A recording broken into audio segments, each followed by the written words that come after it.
திமுக முன்னாள் எம்எல்ஏ ரங்கநாதன் உட்பட 12 பேர் மீது சிபிஐ குற்றப்பத்திரிகை தாக்கல் செய்த வழக்கில் தற்பொழுது திமுக முன்னாள் எம்எல்ஏ ரங்கநாதன் விடுதலை செய்யப்பட்டிருக்கிறார். அண்மை செய்தியாக நாம் பார்த்துக் கொண்டிருக்கிறோம். இதுகுறித்த கூடுதல் விவரங்களை செய்தியாளர் கிருஷ்ணமூர்த்தி வழங்க நாம் கேட்கலாம்.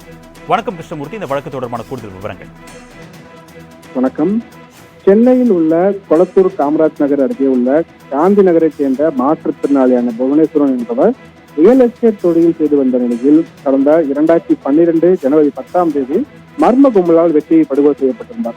நிலத்தகராறு தொடர்பான பிரச்சனையில் நடந்த இந்த கொலை சம்பவம் இது தொடர்பாக வழக்கு பதிவு செய்த கொளத்தூர் காவல் நிலையத்தினர் சையத் இப்ராஹிம், செல்வம், முரளிகுமார் ஆகியோருக்கு எதிராக விசாரணை நீதிமன்றத்தில் குற்றப்பத்திரிகையும் தாக்கல் செய்திருந்தனர்.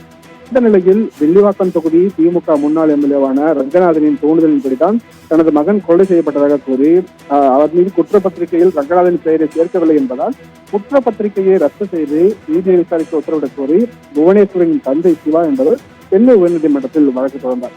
வழக்கை விசாரித்த சென்னை உயர்நீதிமன்றம் குற்றப்பத்திரிகையில் ஏராளமான முரண்பாடுகள் உள்ளதாக கூறி அதை ரத்து செய்ததுடன் டிஎஸ்பி அந்தஸ்துக்கு குறையாத அதிகாரி தலைமையில் சிபிஐ விசாரணை நடத்த கடந்த 2014 உத்தரவிட்டிருந்தது.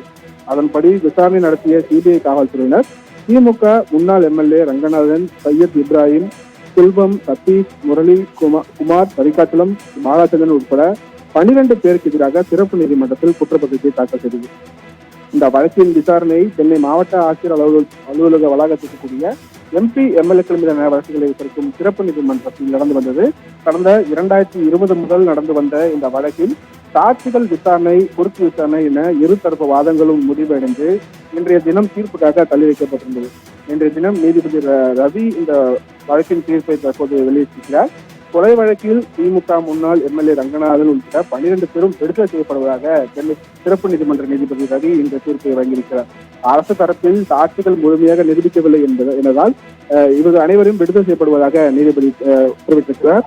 நிலத்தகராறு விவகாரத்தில் ரியல் எஸ்டேட் தொழில் செய்து வந்த மாற்றுத்திறனாளியான புவனேஸ்வரன் என்பவர் 2012 கொலை செய்யப்பட்ட விவகாரம் தொடர்பாக பதிவு செய்யப்பட்ட வழக்கில் தற்போது திமுக முன்னாள் எம்எல்ஏவான திமுக ரங்கநாதன் விடுதலை செய்து தற்போது சென்னை சிறப்பு நீதிமன்றம் உத்தரவு பிறப்பித்திருக்கிறது. அருளேஷ்,